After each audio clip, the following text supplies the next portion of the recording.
The United States has always been the country that's been built on innovation.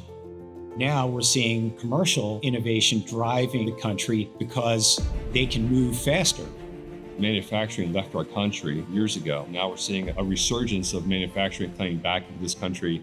We pushed manufacturing away from the U.S. for so long. We're bringing things back here. When we lose our edge to adapt, then you put yourself in a disadvantage.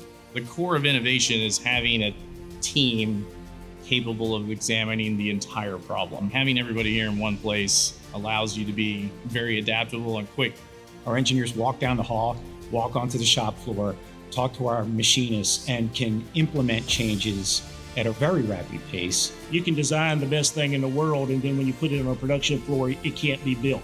Having the people who are building it working side by side with the same people who are designing it will get you there much faster. We can actually take the objective given to us by the government, define it, build it within budget, and deliver it in a very efficient and rapid basis.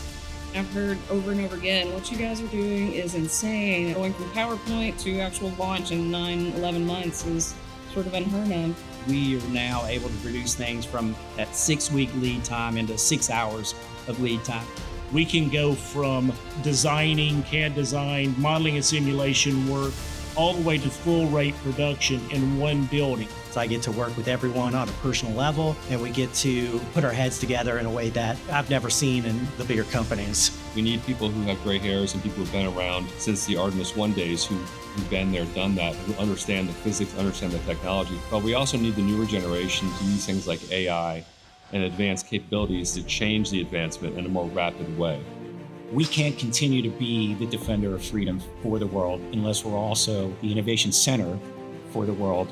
The mindset of our engineers, the mindset of our people who work on the hardware and develop the product, they're focused on the end objective, which is get it to the warfighter. It's about getting it into theater. It's about getting it into production.